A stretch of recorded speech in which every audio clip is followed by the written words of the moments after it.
Genèse chapitre 12, on pourrait lire à partir du verset 1. Et il est écrit, l'Éternel dit à Abraham, va-t'en de ton pays, de ta patrie, et de la maison de ton père, dans le pays que je te montrerai. Je ferai de toi une grande nation, et je te bénirai. Je rendrai ton nom grand, et tu seras une source de bénédiction. Je bénirai ceux qui te béniront, et je maudirai ceux qui te maudiront. Et toutes les familles de la terre seront bénies en toi. Abraham partit comme l'Éternel le lui avait dit, et Lot partit avec lui. Abraham était âgé de 75 ans lorsqu'il sortit de Charan. Amen. Gloire au Seigneur. Alléluia. Alors ce matin, eh bien, je voudrais vous dire que je voudrais que vous soyez comme Abraham. Que vous soyez comme Abraham. Alléluia. Parce qu'Abraham, il a décidé de croire Dieu. Il a décidé de croire Dieu. Au verset 1, on a lu qu'il est marqué « L'Éternel dit à Abraham, va-t'en de ton pays, de ta patrie et de la maison de ton père, dans le pays que je te montrerai. » Il est bien dit « dans le pays que je te montrerai ». Ça veut dire que c'est un pays qu'il ne connaît pas. Il ne sait pas encore où il va aller. C'est dans le pays que Dieu lui montrera. Alléluia, gloire au Seigneur. Vous savez que Dieu nous dit la même chose à nous. Il nous dit la même chose à nous. Il nous dit, voilà, je vais t'emmener dans le ciel. C'est un pays qu'on ne connaît pas. C'est un pays qu'on ne connaît pas. C'est un pays où on n'est jamais allé. Et il nous dit, voilà, je vais t'emmener dans le ciel. Mais il faut que tu acceptes. Il faut que tu acceptes de partir. Alléluia. Il faut que tu acceptes de partir. Et Abraham, c'est ce qu'il a fait. C'est ce qu'il a fait, Abraham. Il fallait qu'il croie que ce que Dieu disait, c'était la vérité. Il croyait que ce que Dieu avait dit, c'était vrai. C'est pour ça qu'il a parti. Si Abraham, il est parti, ça veut dire qu'il a accepté de saisir la bénédiction. Il a accepté de saisir la bénédiction. Alléluia. Et ce matin, je voudrais que toi aussi, tu acceptes de saisir la bénédiction. Alléluia. Abraham, il était âgé de 75 ans. La Bible, elle nous dit au verset 4, il dit, Abraham était âgé de 75 ans lorsqu'il est sorti de Charan. 75 ans. C'était plus un homme tout jeune, mais il avait 75 ans. Mais à 75 ans, il a dit, ben moi je vais y croire. Moi, je vais faire la volonté de Dieu. Ça veut dire que nous, eh ben nous aussi, on peut faire la volonté de Dieu, même si on n'a pas 75 ans. On peut le faire avant. Et si ce matin, tu prends à cœur de faire la volonté de Dieu, de dire, oui, Seigneur, je veux croire que ce que tu dis, c'est la vérité, alors à ce moment-là, tu vas voir qu'il va y avoir un véritable changement dans ta vie, dans ton cœur. Alléluia, gloire au Seigneur. Alors, Abraham, il est dit au verset 4, il est parti comme l'Éternel le lui avait dit. Il est parti comme l'Éternel le lui avait dit. C'est-à-dire, il est parti en laissant sa famille, en laissant son pays, en laissant ses connaissances. Il a tout laissé. Parce qu'il a eu confiance. Il a eu confiance. Est-ce que vous savez que la foi, c'est de la confiance? Quand on dit « j'ai foi en Dieu » ou « je crois en Dieu », ça veut dire « j'ai confiance en lui ». J'ai confiance en lui. Vous savez, on peut avoir confiance en Dieu. Parce qu'il est le Créateur. C'est lui qui a tout fait. Il a fait le ciel, la terre, les animaux, les arbres, tout. Il a tout fait. Et comme il a tout fait, eh ben, il peut nous donner tout ce qu'on a besoin. Il peut nous donner tout ce qu'on a besoin. C'est pour ça que ce matin, eh bien, on peut avoir confiance en lui. Alléluia. On doit croire que ce qu'il dit, c'est la vérité. Il veut nous emmener dans le ciel. Alléluia. Gloire au Seigneur. C'est pour ça que la Bible nous dit dans Hébreux, au chapitre 11 et au verset 8, c'est par la foi qu'Abraham, lors de sa vocation, obéit et partit pour un lieu qu'il devait recevoir en héritage et qu'il partit sans savoir où il allait. Alléluia, gloire au Seigneur. Il dit c'est par la foi. C'est par la foi, alléluia. Il est parti sans savoir où il allait. Ça veut dire qu'il comptait sur Dieu. Il comptait sur Dieu. Nous devons compter sur Dieu. On doit compter sur lui pour nous diriger. On doit compter sur lui, alléluia, parce que lui, seulement lui, peut nous emmener dans le ciel. On ne peut pas y arriver de nous-mêmes. On ne peut pas arriver de nous-mêmes. C'est pas possible. C'est pas possible. Alors c'est pour ça qu'Abraham, il a choisi de faire comme l'Éternel avait dit. Comme l'Éternel avait dit. Il lui a dit, voilà, tu pars de ta patrie. C'est-à-dire, d'un seul coup, il a plus la même patrie, quoi, hein, puisque sa patrie, elle est restée sur place. Il dit, tu pars de ta maison. Alors, ça veut dire que s'il avait une habitation là-bas, il l'avait abandonnée. Et puis, hein, tu pars de la maison de ton père. Donc, il était avec son père. Et puis, il a cru. Il a dit, Dieu va me montrer un pays. Dieu va me montrer un pays. Et c'est dans ce pays-là que je vais aller. Gloire au Seigneur. Vous voyez, c'est quand même formidable, alléluia, que cet homme, il a été fidèle pour croire que ce que Dieu disait, c'était la vérité. Parce qu'il a choisi de croire, eh bien la bénédiction, elle est venue. Parce que si vous regardez, dans Genèse au chapitre 12, si on revient dans notre passage, il est dit, au verset 2, il dit, « Je ferai de toi une grande nation. » Pour l'instant, il n'avait pas d'enfant. Pour l'instant, il n'avait pas d'enfant. Et il avait 75 ans. « Je ferai de toi une grande nation. Je te bénirai. Je rendrai ton nom grand. Et tu seras une source de bénédiction. » Alléluia. Tu seras une source de bénédiction. Vous savez ce que ça veut dire, une source de bénédiction? Ça veut dire que la bénédiction, elle va sortir de lui. Parce que la source, c'est ce qui va produire. Vous savez, c'est la source, c'est ce qui produit la rivière. C'est ce qui produit le fleuve. C'est ça. C'est ce qui fait que la mer, eh bien, elle existe. C'est la source. C'est la source. Il est une source de bénédiction. Il est une source. Et lui, il a cru ça. Lui, il a cru ça. Malgré qu'il avait 75 ans, il a dit, moi, je crois Dieu. Moi, j'ai décidé de croire. J'ai décidé de croire. Et c'est ce qu'il a fait. C'est ce qu'il a fait. Alléluia. Gloire au Seigneur. Alors, la Bible nous dit encore dans Hébreux au chapitre 11 et au verset 10, qu'est-ce qu'il a dit? Il est dit, alors on va lire depuis le verset 9, même depuis le verset 8, puisque ça commence au verset 8. C'est par la foi qu'Abraham, lors de sa vocation, obéit et partit pour un lieu qu'il devait recevoir en héritage, et qu'il partit sans savoir où il allait. C'est par la foi qu'il vient s'établir dans la terre promise, comme dans une terre étrangère, habitant sous des tentes, avec Isaac et Jacob, les co-héritiers de la même promesse. Car il attendait la cité qui a de solides fondements, celle dont Dieu est l'architecte et le constructeur. Alléluia, gloire au Seigneur. Il dit qu'Abraham, en fait, il avait une espérance. Il dit qu'il attendait quoi? Il attendait la cité qui a de solides fondements, celle dont Dieu est l'architecte et le constructeur.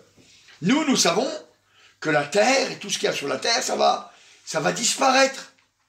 Ça vieillit, ça disparaît. Mais là, lui, il n'attendait pas ça. Lui, son espérance, c'était la cité de Dieu. C'était la cité de Dieu, alléluia. Je dois dire que c'est vrai. Alléluia, gloire au Seigneur. Il attendait de Dieu une grande bénédiction. Il attendait de Dieu une grande bénédiction. Et nous, c'est pareil. C'est pareil. Nous, c'est pareil. Dieu veut nous mettre dans son ciel. Il veut nous mettre dans sa cité. Et c'est parce qu'il veut nous mettre dans sa cité que nous aussi, alléluia, nous devons prendre cette foi, cette espérance qui nous est donnée. Pour que nous aussi, eh bien, nous puissions y aller. La Bible nous dit dans 1 Thessaloniciens au chapitre 4 et au verset 13, « Nous ne voulons pas, frères, que vous soyez dans l'ignorance au sujet de ceux qui sont décédés, afin que vous ne vous affligiez pas comme les autres, qui n'ont point d'espérance. Car si nous croyons que Jésus est mort et qu'il est ressuscité, croyons aussi que Dieu ramènera par Jésus avec lui ceux qui sont décédés. Alléluia. Nous ne nous affligeons pas, parce que nous croyons que ceux qui sont morts, ils vont revenir à la vie. Alléluia. Et ils vont vivre éternellement avec nous. Nous croyons ça.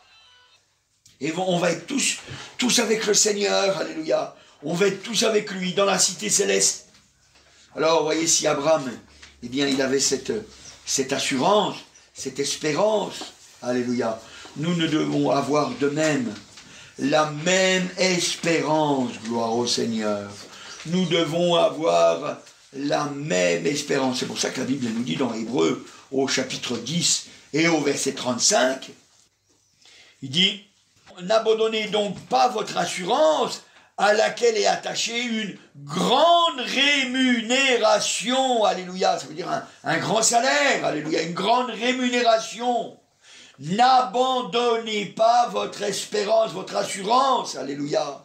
Ne l'abandonnez pas. Vous savez, on a vite fait d'abandonner. On a vite fait d'abandonner. C'est facile d'abandonner. Il suffit d'arrêter de lire la Bible. Et si on ne lit plus la Bible, eh bien après, on a dépensé, on a dépensé de Dieu. Mais on n'a plus la foi de Dieu. On a la foi de nos pensées. On a la foi de ce qu'on entend autour de nous. Mais on n'a plus la foi de Dieu. Et c'est pour ça que on doit lire la Bible.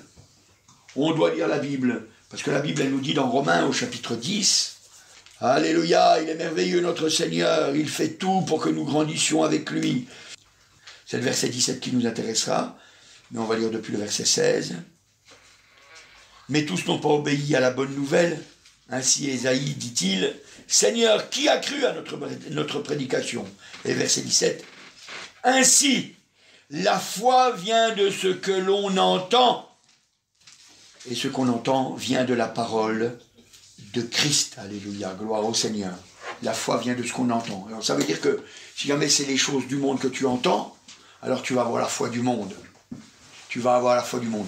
Mais si jamais ce que tu entends, ça vient de la parole de Dieu, ça veut dire que tu vas la lire, tu vas la lire pour toi, tu vas la lire pour ta famille, pour tes enfants, tu vas la lire. Alors ta foi, elle va grandir. Tu vas pouvoir, alléluia, t'appuyer sur Dieu, alléluia. Vous savez, parce que on doit le dire. Il y a un risque d'éloignement. Il y a un risque d'éloignement. C'est pour ça qu'on a lu tout à l'heure qu'on ne devait pas abandonner notre assurance à laquelle on est attaché une grande rémunération. Parce qu'il y a un risque d'éloignement. Vous savez, Abraham, il a fallu qu'il lutte. Toute sa vie, il a fallu qu'il lutte. Et nous, c'est pareil. Nous aurons à lutter toute notre vie, je ne vous le cache pas. Toute notre vie, nous aurons à lutter. Nous aurons à lutter toute notre vie. Parce que c'est celui qui persévérera jusqu'à la fin qui sera sauvé. C'est celui qui persévérera jusqu'à la fin. Vous savez, c'est comme monter à la corde.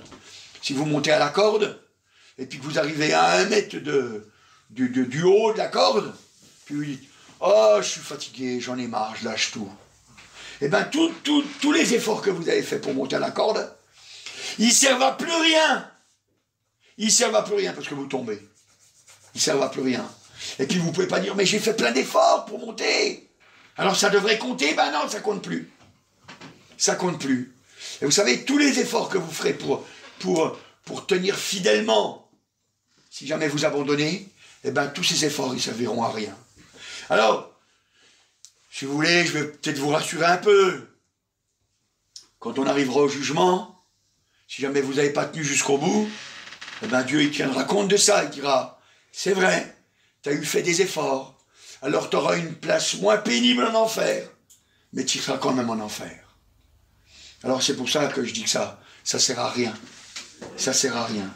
Alors, c'est pour ça qu'il faut tenir jusqu'au bout.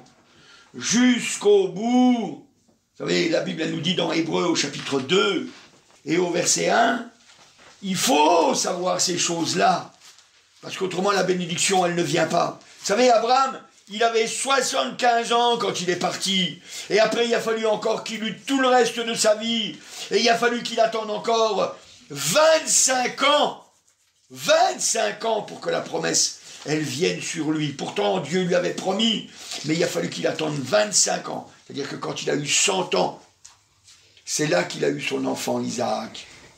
C'est là qu'il a eu son enfant Isaac, l'enfant de la promesse. C'est vrai que 13 ans avant, il avait eu un autre enfant, 13 ans avant. C'était avec la servante de sa femme. Mais ce n'était pas l'enfant de la promesse.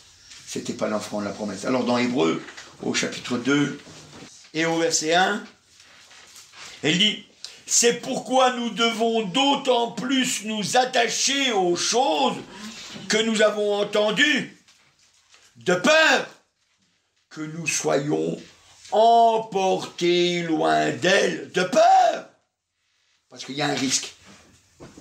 De peur que nous soyons emportés loin d'elle. De peur que nous soyons emportés dans l'elle. Ça veut dire qu'il y a un risque. Il y a un risque. Alors, il faut tenir. Faut tenir. Nous devons nous attacher. Vous savez ce que ça veut dire, attacher? Attacher, vous savez, c'est quand on se met une corde ou je sais pas quoi pour se tenir solidement. Pour se tenir solidement. Alors, de peur que nous soyons emportés loin d'elle. Vous savez, c'est pour ça qu'il y a des engagements dans la parole de Dieu. On s'engage pour ne pas être emporté. Pour ne pas être emporté. C'est pour ça, vous voyez, par exemple, il va y avoir, à la fin du mois, il va y avoir des baptêmes. Et la Bible elle dit que c'est l'engagement d'une bonne conscience. On s'engage publiquement à avoir une bonne conscience. Ça veut dire que, publiquement, devant tout le monde, on dit, ben voilà, moi je veux marcher avec le Seigneur. Maintenant, à partir de ce jour-là, aujourd'hui, c'est décidé, je marche avec Jésus. Quoi qu'il m'en coûte, je marche avec Jésus. C'est pour ça que la Bible elle dit, c'est pourquoi nous devons d'autant plus nous attacher aux choses que nous avons entendues. Parce qu'autrement, nous allons être emportés loin d'elle. Nous allons être emportés loin d'elle. Et nous, en tant que chrétiens, qu'est-ce qu'on a entendu? Qu'est-ce qu'on a entendu? La Bible elle nous dit dans Ésaïe au chapitre 53 et au verset 5, « Mais il était blessé pour nos péchés, brisé pour nos iniquités. Le châtiment qui nous donne la paix est tombé sur lui. Et c'est par ses meurtrissures que nous sommes guéris. » Alléluia, gloire au Seigneur. Nous avons cette assurance. Nous avons cette assurance qu'il a été blessé pour nos péchés. Nous avons cette assurance. Ça veut dire que nos péchés, alléluia, il les a acceptés, brisés pour nos iniquités, nos injustices. Inique, c'est de l'injustice. Brisés pour nos iniquités. Et puis le châtiment qui nous donne la paix, ça veut dire que nous, maintenant, on a la paix. Nous, on est chrétiens, on a la paix. Et si jamais tu n'as pas la paix, alors il y a quelque chose que tu n'as pas accepté. Il y a quelque chose que tu ne crois plus, ou il y a quelque chose que tu as abandonné. Tu dois avoir la paix. Parce que la paix qu'il nous donne, alléluia, eh bien c'est parce que le châtiment est tombé sur lui, alléluia, gloire au Seigneur. Et puis après il est dit encore, c'est par ses meurtrissures que nous sommes guéris, alléluia. Lui il a accepté d'être fouetté, il a accepté d'être meurtri, il a accepté qu'on le frappe, on lui donne des coups de poing, alléluia. Et il a accepté tout ça pour qu'on puisse être guéri, gloire au Seigneur, alléluia. Alors c'est pour ça que je dis, nous, ben, il y a un risque d'éloignement, on risque d'oublier ces choses-là. On risque d'oublier ces choses-là. Vous savez, on peut le dire, et puis on n'y croit plus. Vous savez, des fois, c'est comme les amis ou les connaissances, vous savez, ou même des fois les couples, vous voyez, c'est pour ça qu'il y a tant de divorces, et vous voyez que à un moment donné, il y a quelque chose qui s'est rompu. Il y a quelque chose qui s'est rompu. Pourtant, au départ, l'amour était là. L'amour était là. Mais il y a eu quelque chose qui s'est rompu. Et vous voyez, c'est pareil. Il y a quelque chose qui peut se rompre avec Dieu. Il y a quelque chose qui peut se rompre. Mais ça ne vient pas de lui. Ça vient de toi obligatoirement. Ça ne vient pas de lui, parce que lui, il est fidèle. Lui, il ne se renie pas. Il est fidèle. C'est toujours nous. C'est toujours nous. Vous voyez, je vous dis la vérité, si jamais tous les gens qui se sont engagés à marcher avec le Seigneur, s'ils venaient régulièrement à l'église, eh bien là, vous voyez, on ne pourrait même plus être là-dedans, je ne sais pas comment on ferait. On serait dehors, parce qu'on n'aurait pas d'endroit, parce qu'on n'a pas d'endroit autrement. Vous voyez, c'est parce qu'ils se sont engagés, mais il y a eu quelque chose qui s'est rompu. Il y a quelque chose qui s'est rompu. Et le quelque chose, ben je ne sais pas c'est quoi pour eux. Je ne sais pas. Mais je sais que c'est quelque chose qui s'est rompu, c'est de leur faute. C'est toujours de notre faute. Quand il y a quelque chose qui se rompt avec Dieu, c'est toujours de notre faute. C'est jamais de la faute de Dieu. C'est toujours de la nôtre. Parce que lui, il est fidèle. Il est fidèle. Parce qu'il dit que si quelqu'un vient à lui, eh ben, il ne le met pas dehors. Il dit que quand un malheureux crie, alors il l'entend. Donc ça veut dire que c'est de notre faute à nous. C'est de notre faute à nous. Donc vous voyez, il y a un risque. Il y a un risque d'éloignement. Un risque d'éloignement. Vous savez, c'est comme Abraham quand il a fait un enfant à la servante de sa femme. Ben, quand il a fait un enfant à la servante de sa femme, ben, à ce moment-là, il y avait un risque d'éloignement. Parce que, qui vous dit, peut-être qu'il aurait pu l'aimer, cette femme. Il aurait pu l'aimer. Mais alléluia, il est resté fidèle. Il est resté fidèle. Et alléluia, gloire au Seigneur, et Dieu l'a béni. Dieu l'a béni, alléluia. Vous savez, on est obligé de reconnaître qu'il y a un risque d'éloignement, alors on doit lutter, alléluia. On doit lutter. Nous, on se rappelle que notre Dieu, il a tout fait pour nous. On se rappelle que la bénédiction, elle est sur nous. La bénédiction, elle est plus sur Abraham. C'est vrai qu'Abraham, on s'en souvient. On se souvient de lui, il est le père des croyants, il nous montre un chemin, il nous montre comment faire. On a des exemples de comment il a fait pour obéir à Dieu. Mais maintenant, c'est sur nous. C'est sur nous que ça repose. La bénédiction, elle est là pour que tu puisses être béni, pour que tu puisses voir que Dieu, vraiment toi, il t'aime particulièrement, toi, oui, toi. Il t'aime particulièrement. Et c'est pour ça qu'on doit se souvenir. On doit se souvenir. Alléluia, gloire au Seigneur. La Bible, elle nous dit dans 1 Jean au chapitre 2 et au verset 2. Voilà, on peut lire depuis le verset 1. Mes petits enfants, je vous ai écrit ces choses afin que vous ne péchiez point. Et si quelqu'un a péché, nous avons un avocat auprès du Père, Jésus-Christ le juste. Il est lui-même une victime expiatoire pour nos péchés. Et non seulement pour les nôtres, mais aussi pour ceux du monde entier. Alléluia, gloire au Seigneur, alléluia. Mais aussi pour ceux du monde entier, alléluia. C'est pour ça que je vous ai lu ce passage, pour que vous sachiez que ce n'est pas réservé qu'à une élite, mais au monde entier. Tout le monde peut venir à Jésus. Tout le monde peut venir à Jésus. C'est pour ça que quand on va arriver devant Dieu, au moment du jugement, on aura des comptes à rendre. On aura des comptes à rendre. Parce qu'on dira, ben, Jésus, il était là pour toi. Il est mort pour tes péchés. Il a accepté de souffrir pour toi. Pourquoi tu t'es pas donné? Pourquoi est-ce que tu n'as pas voulu marcher dans ce chemin-là? Voyez? Ça nous rend responsables. On est responsable. On est responsable.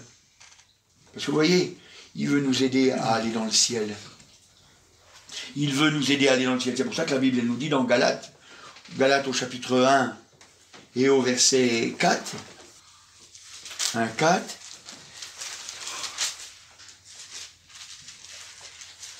il est écrit au verset 4, alors on va lire un petit peu avant, au verset 3, que la grâce et la paix vous soient données de la part de Dieu le Père et de notre Seigneur Jésus-Christ, qui s'est donné lui-même, donc c'est Jésus, qui s'est donné lui-même pour nos péchés, afin de nous arracher du présent siècle mauvais, selon la volonté de notre Dieu et Père. Alléluia. C'est vrai, il veut nous arracher du présent siècle mauvais. Il veut nous arracher du présent siècle mauvais, parce qu'il sait que ce siècle est mauvais. C'est vrai, quand on entend tout ce qu'on entend dans les médias, ben vous savez, c'est quelque chose de terrible. Hein. Vous avez toujours des guerres partout dans le monde. Vous avez toujours des choses terribles, des vols, des assassinats, des injustices, des hommes et des femmes qui se font frapper. Il y a toujours quelque chose. Parce que le monde est méchant. Le monde est méchant. Le monde est mauvais. Et il veut nous arracher de là. Pour nous mettre dans son ciel de gloire avec lui. Pour que nous soyons heureux pour toujours. Que nous n'ayons plus à souffrir. Que nous n'ayons plus à souffrir. Mais, comme je vous l'ai dit tout à l'heure, il y a un risque d'éloignement. On peut se retrouver éloigné du Seigneur. C'est pour ça que ce matin, tu dois t'engager avec Jésus. Vous savez, faut des fois dire, ben, voilà, il va falloir que je prenne du temps quelque part. Je ne sais pas où, mais il va falloir que je prenne du temps quelque part. Et je vais lire ma Bible. Et je vais lire ma Bible.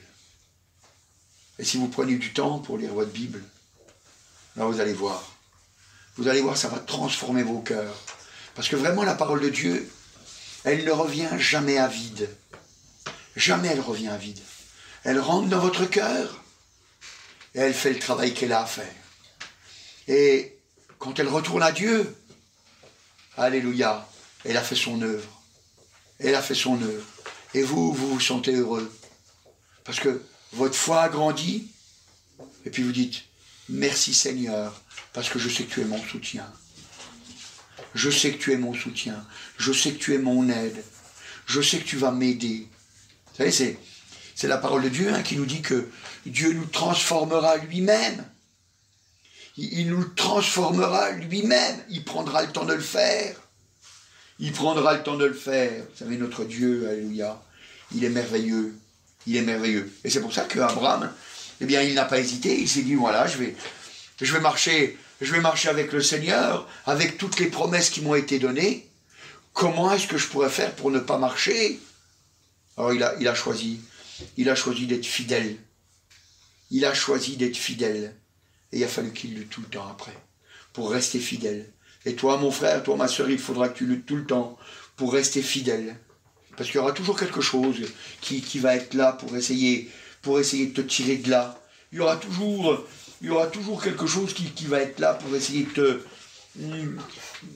te voler la bénédiction que tu as, parce que le Seigneur, il te l'a donné. Il te l'a donné. Il y aura toujours quelque chose qui va être là. Vous savez, le diable, il travaille, il ne se lasse pas. Il ne se lasse pas, il veut nous perdre. La Bible, elle nous dit dans 1 Pierre au chapitre 5, 1 Pierre au chapitre 5 et au verset 8. 1 Pierre, chapitre 5 et au verset 8. Au verset 8, il est marqué, soyez sobres, veillez, votre adversaire le diable rôde comme un lion rugissant, cherchant qui il dévorera. Il cherche à dévorer le chrétien. Il cherche à dévorer le chrétien. Vous savez, des fois on croit que le diable il veut nous faire des péchés, mais tellement grands que ça va être terrible. Mais vous savez, le diable, il est malin. Il est malin. C'est son nom. Le rusé, le malin. Alors lui, qu'est-ce qu'il veut? Oh, il veut pas grand-chose. Il dit, moi ça me suffit, si tu lis pas ta Bible. Si tu lis pas ta Bible, moi ça me va. Moi ça me va. Ta foi, elle va pas grandir. Tu vas te reposer sur tes lauriers, et puis tu vas te perdre. Tu vas te perdre. Moi ça me va. Moi ça me va. Et il sait que quand on se repose sur nos lauriers, tôt ou tard, on finit par faire n'importe quoi. On finit par faire n'importe quoi. Mais si jamais on fait l'effort de lire notre Bible, alléluia. Vous savez, il y avait un frère à Besançon, c'est Fafa. On l'appelait de son surnom Fafa. Oui. Il ne savait pas lire, il ne savait pas écrire. Et puis, il était venu à l'église. Alors il écoutait, il avait beaucoup de mémoire, alors il se rappelait bien. Hein. Il se rappelait bien. Mais il ne savait pas lire, il ne savait pas écrire. Alors il ne pouvait pas lire la Bible. Et puis on lui a dit, il faut que tu lises ta Bible. Il faut que tu apprennes à lire. Il faut que tu lises ta Bible. Alors il a prié, il a dit, Seigneur, permets que j'apprenne à lire ma Bible. Permets que j'arrive à lire ma Bible. Et puis il a prié, puis il s'est mis dessus. Puis il s'est mis à lire. Alors au début, c'était très difficile. Il écorchait tous les mots, toutes les syllabes. Mais il a persévéré. Puis aujourd'hui, il lit très bien sa Bible. Il lit très bien sa Bible. Et puis il peut même lire d'autres choses. Parce que vous savez, la bénédiction de Dieu, quand elle vient sur vous, elle vient en abondance. Elle vient en abondance. Et il a compris qu'il fallait lire sa Bible. Vous savez, Dieu veut nous bénir. Alléluia, gloire au Seigneur. Dieu veut nous bénir. Mais le diable, lui, il ne veut pas. Il ne veut pas. Il veut nous dévorer.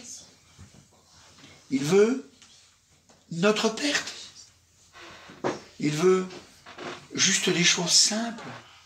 Juste des choses simples. Il dit, c'est avec des choses simples que je vais les perdre. C'est avec des choses simples que je vais les perdre. Vous savez, parce que quand Dieu il propose de marcher, et que le diable, lui, nous propose de nous asseoir, donc ça veut dire de ne pas marcher, eh bien, le diable, lui, il sait nous donner les mots. Il dit, oh, t'es fatigué. T'es fatigué. Oh, Dieu va pas t'en vouloir. Assieds-toi. Prends ton temps. Prends ton temps. Et puis, comme ça, ben, on oublie de marcher. On oublie de marcher. Vous savez, quand on oublie de lire notre Bible, on ne la lit pas une fois. Oh, on dit demain je la lirai. Puis le lendemain, c'est pas sûr qu'on va la lire. Parce que peut-être que le lendemain, on aura encore quelque chose qui va nous empêcher de la lire. Oh, il est trop tard, je suis fatigué. Je la lirai demain matin. Et puis le lendemain matin, ben, on est fatigué pour se lever. Alors, on ne lit pas notre Bible. Mais, par contre, on a beaucoup de temps pour faire beaucoup d'autres choses. On a beaucoup de temps pour faire beaucoup d'autres choses. Et le diable, ben, il se réjouit. Il est content, il dit, en voilà que je suis en train de dévorer. Et il ne s'en rend même pas compte. Il ne s'en rend même pas compte. Vous voyez? Alors c'est pour ça que je dis, lis ta Bible. Vous savez, on chante un petit chant, c'est les enfants qui le chantent, mais moi je suis un enfant, vous savez, je le chante aussi, c'est lis ta Bible, prie chaque jour, prie chaque jour, prie chaque jour, lis ta Bible, prie chaque jour, si tu veux grandir, si tu veux grandir, si tu veux grandir, si tu veux grandir, lis ta Bible, prie chaque jour si tu veux grandir. Alléluia. Parce qu'il n'est pas possible de grandir si on ne lit pas la parole de Dieu, parce que c'est la nourriture de notre âme. Alléluia. C'est la nourriture de notre âme, gloire à Dieu. Et comme le diable, il le sait, alors c'est pour ça que le diable, eh ben, il ne veut pas qu'on lise notre Bible. C'est pour ça que je vous dis, il y a un risque d'éloignement. Il y a un risque d'éloignement. C'est pour ça que nous, on doit dire non, j'ai un héritage qui m'attend. J'ai un héritage qui m'attend. J'ai une maison dans le ciel, alléluia. J'ai un trésor dans le ciel. C'est pour ça que le Seigneur Jésus, il dit, là où est ton trésor, là aussi, alléluia, là aussi est ton cœur. Et si jamais ton trésor, il est dans le ciel, alors ton cœur, il est dans le ciel. Mais si jamais ton trésor, il est sur la terre, alors effectivement, ben, ton cœur, il est sur la terre. Ton cœur, il est sur la terre. Mais voyez, nous, on a décidé, alléluia. On a décidé, on fait comme Abraham. On fait comme Abraham. Abraham, il a décidé de marcher. Il a dit, je pars, j'abandonne tout. J'abandonne tout. Vous savez, nous aussi, on abandonnera tout. On abandonnera tout. Même si on a une belle bagnole, on l'abandonnera. Même si on a une belle baraque, on l'abandonnera. Même si on a une belle caravane, on l'abandonnera. Même si jamais on a tout, de l'or, de l'argent, tout ce qu'on veut, on abandonnera tout. On abandonnera tout ici-bas. C'est pour ça que notre cœur, alléluia, il doit être comme le cœur d'Abraham. Abraham, il a saisi la bénédiction, il a dit, voilà, moi, j'attends quoi? J'attends un endroit que Dieu a préparé, où Dieu, c'est lui l'architecte, c'est lui le constructeur. Ça veut dire c'est Dieu qui a fait les plans, et puis c'est lui qui a construit. C'est lui qui a construit, alléluia, gloire au Seigneur.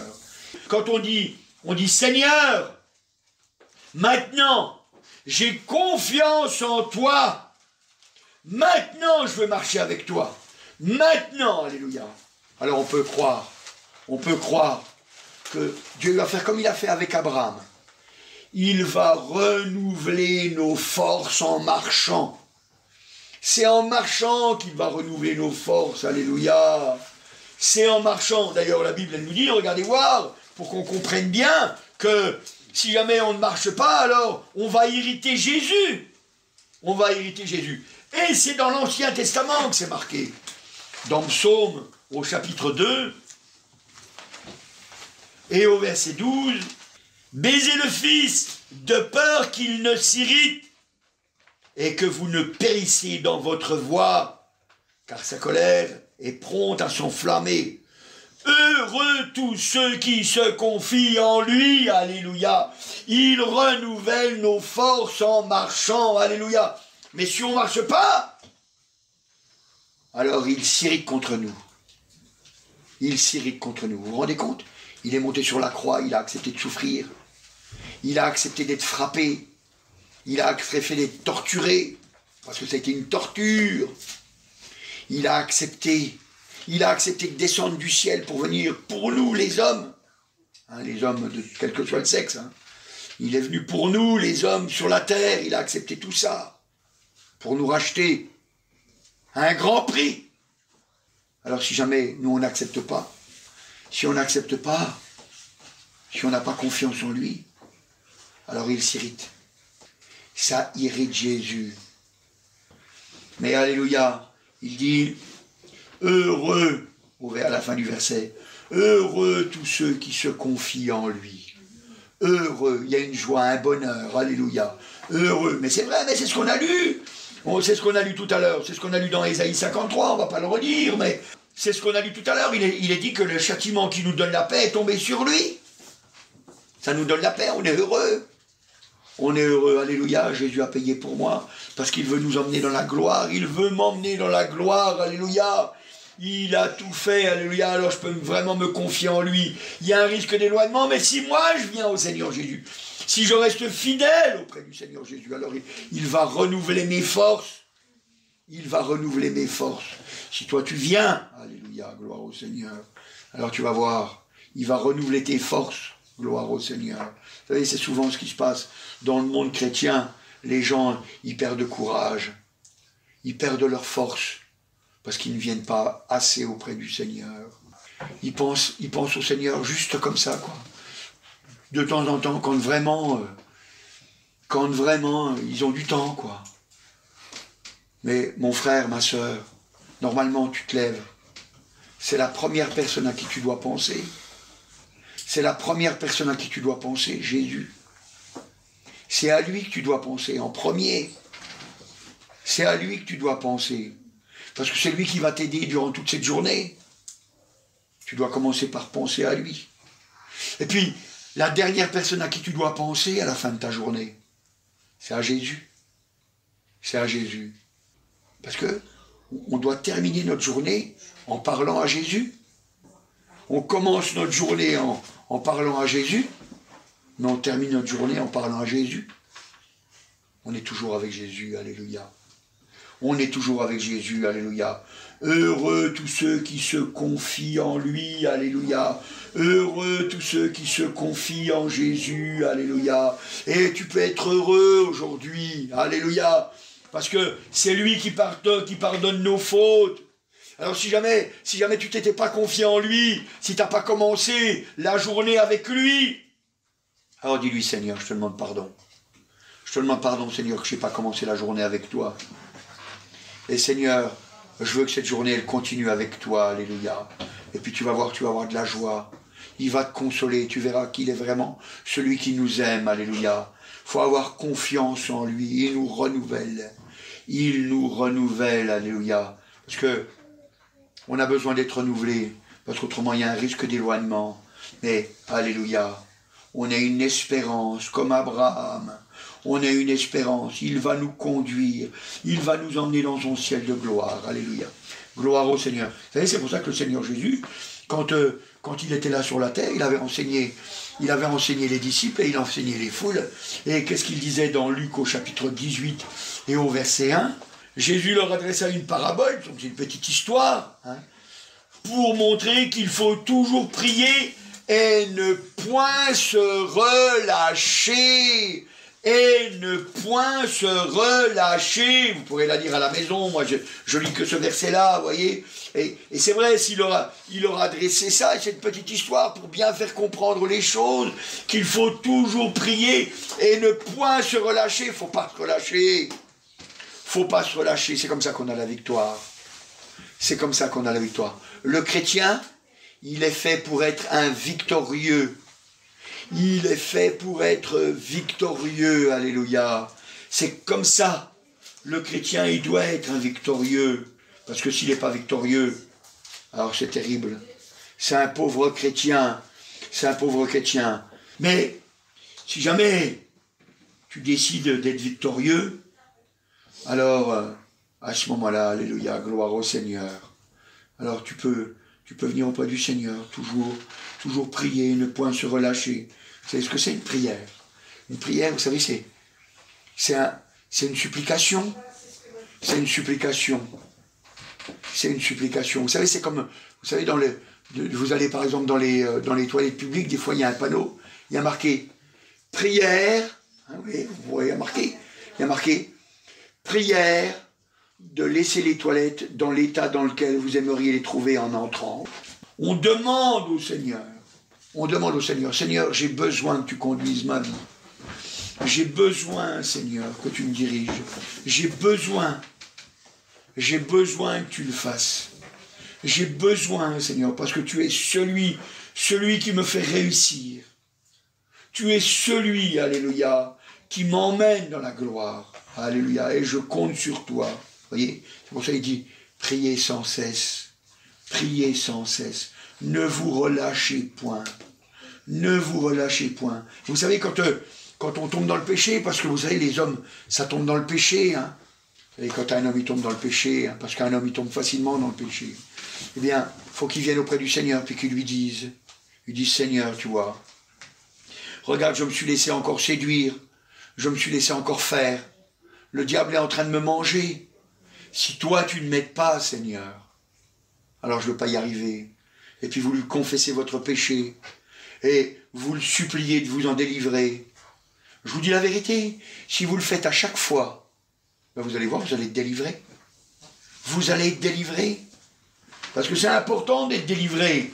Parce que le péché ne pourra pas rentrer dans le ciel. Le péché ne pourra pas rentrer dans le ciel. Il n'y a pas de solution. Il n'y a pas de solution. Le péché, Dieu n'en veut pas.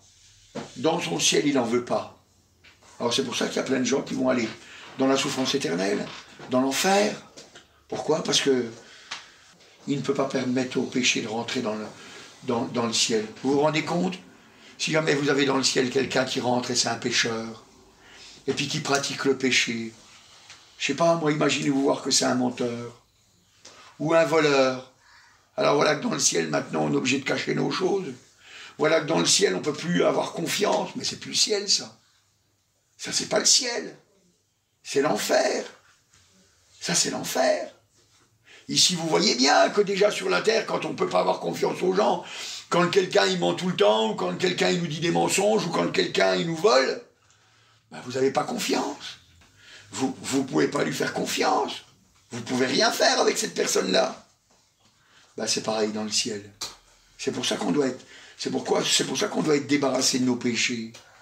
On doit être débarrassé de nos péchés.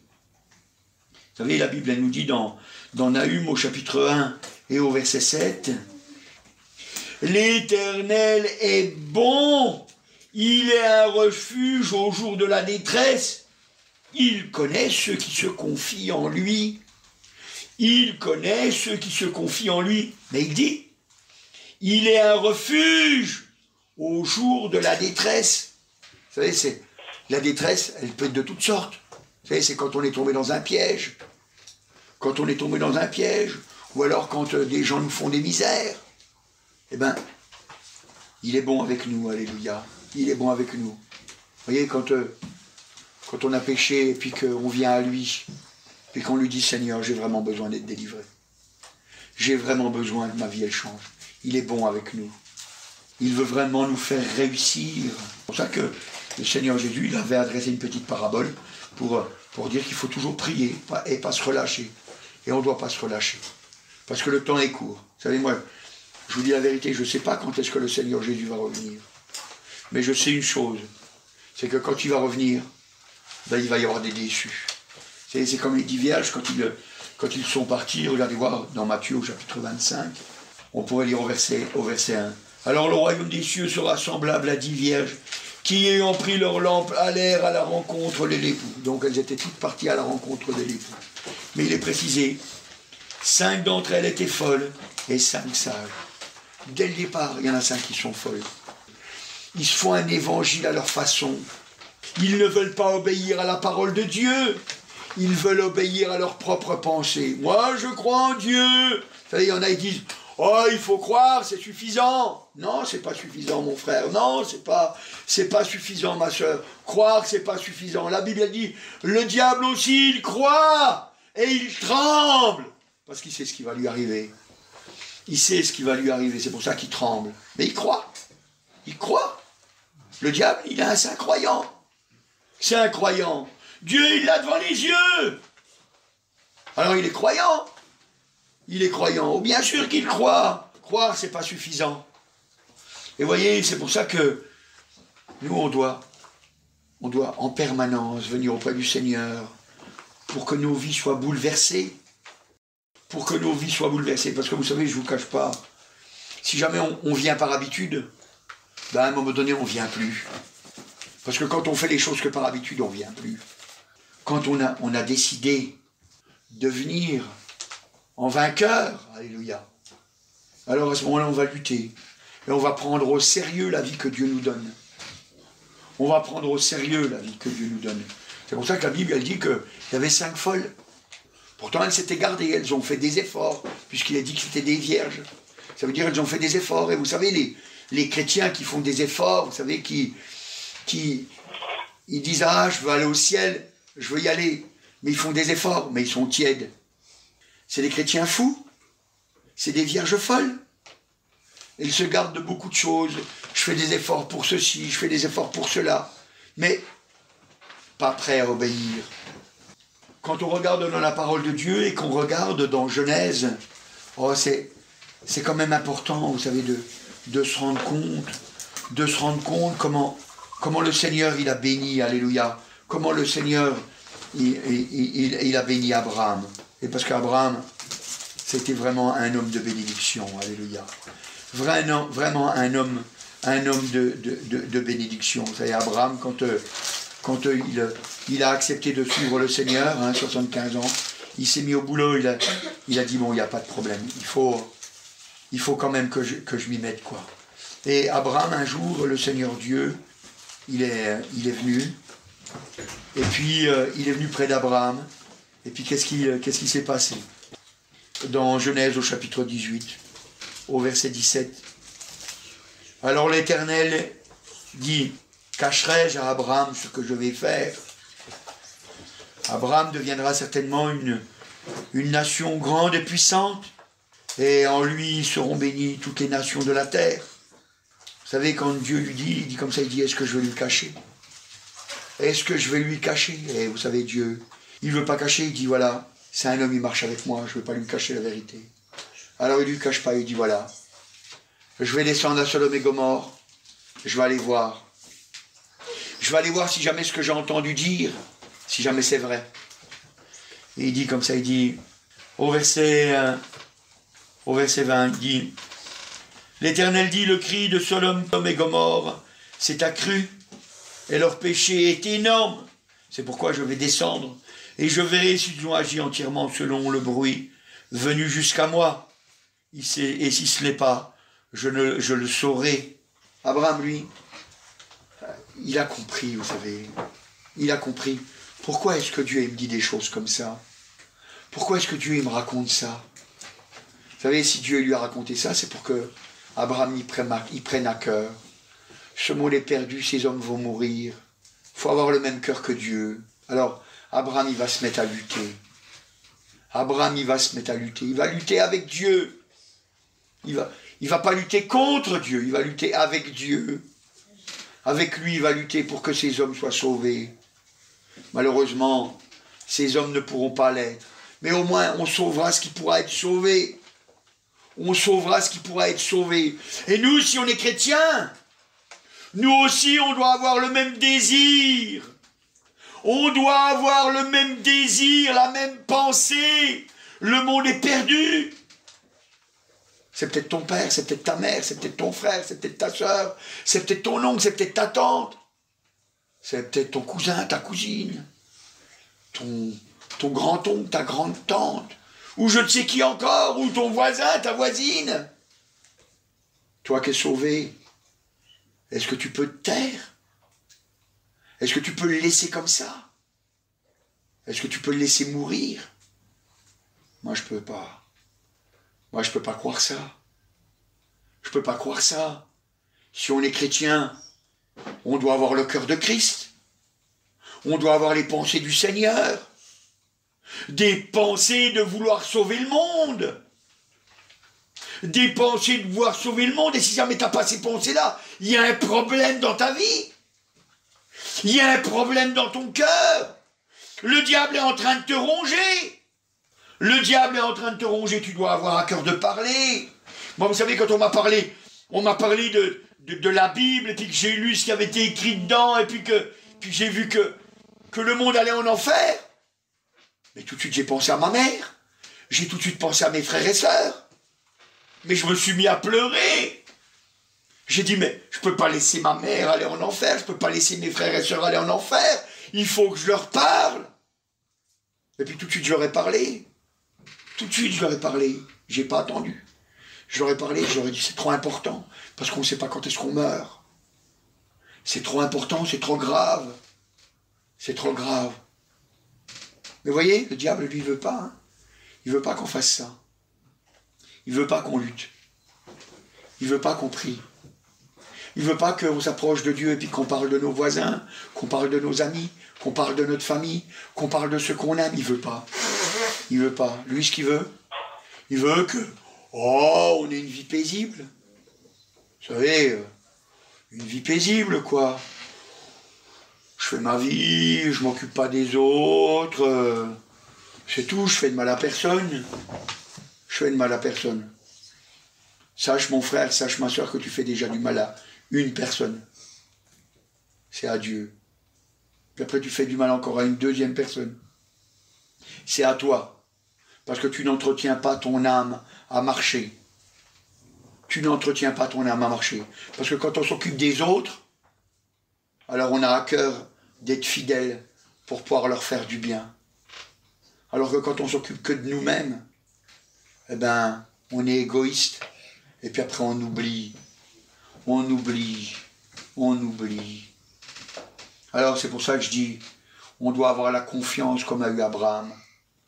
On doit avoir la confiance comme nous le dit le Seigneur Jésus. Dieu renouvelle nos forces en marchant. Dieu renouvelle nos forces en marchant. Alléluia. Vous savez, la Bible, elle nous dit dans Ésaïe au chapitre 40 et au verset 31, on pourrait lire depuis le verset 29, il donne de la force à celui qui est fatigué et il augmente la vigueur à celui qui tombe en défaillance. Les adolescents se fatiguent et se lassent et les jeunes hommes chancellent. Verset 31, le verset qui nous intéresse. Mais ceux qui se confient en l'Éternel renouvellent leur force. Ils prennent leur vol comme l'aigle. Ils courent et ils ne se lassent point. Ils marchent et ils ne se fatiguent point. Il marche et il ne se fatigue point. Alléluia, gloire au Seigneur. Vous savez, quand vous avez à cœur les autres, quand vous avez à cœur les autres, vous vous mettez à genoux, vous dites, oh Seigneur, vous vous en prenez un à cœur. Vous savez, je ne vous dis pas d'en prendre plein, je vous en prenez un à cœur. Je ne sais pas, quelqu'un que vous aimez, votre père, votre mère, votre frère, votre soeur, votre oncle, votre tante, je ne sais pas qui, moi. Vous le prenez à cœur. Et vous êtes sérieux. Vous êtes sérieux. Vous dites, je veux prier tous les jours pour lui. Je vais prier tous les jours pour lui. Et vous vous mettez à prier pour lui. Et vous allez voir, votre cœur, même dans la journée, vous allez avoir des pensées pour lui. Vous allez dire, oh Seigneur, touche son cœur. Je ne sais pas ce qu'il est en train de vivre. Touche son cœur, parle-lui, donne-lui des occasions d'entendre parler de toi. Donne-lui encore des occasions, Seigneur. Que je sois un bon témoin pour lui.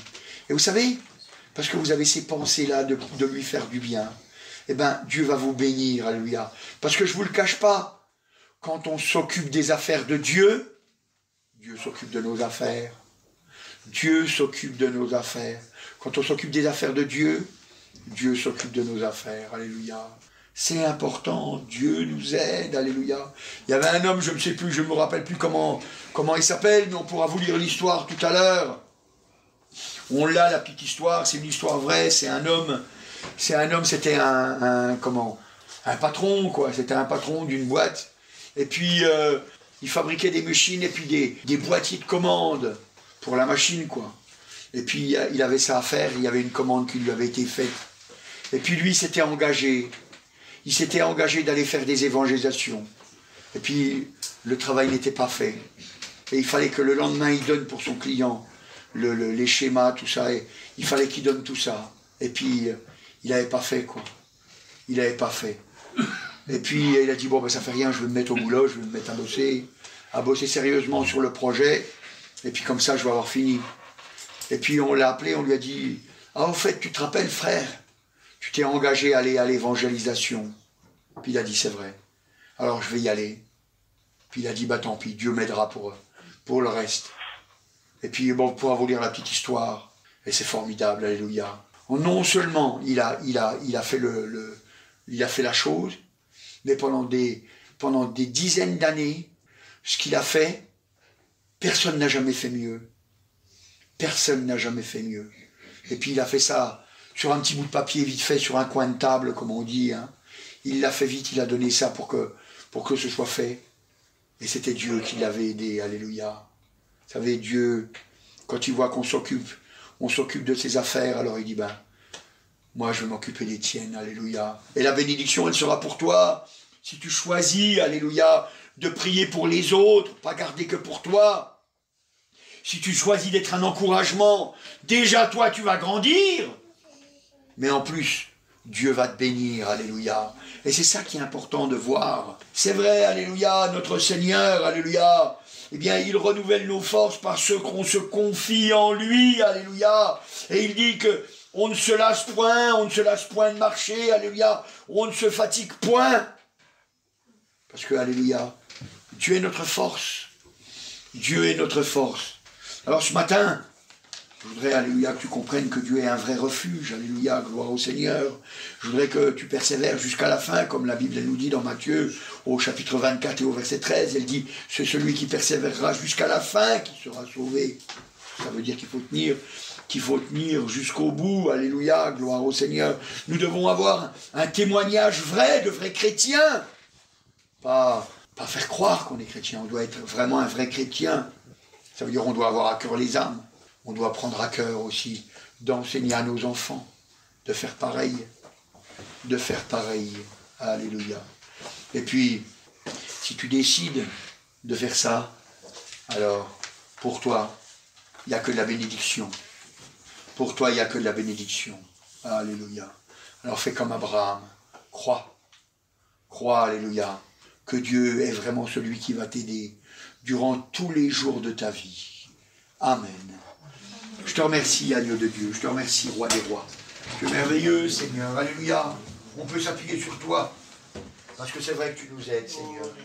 C'est toi, Seigneur, alléluia, qui nous rend vainqueurs, Seigneur. C'est vrai, Seigneur, que quand on regarde tous les exemples...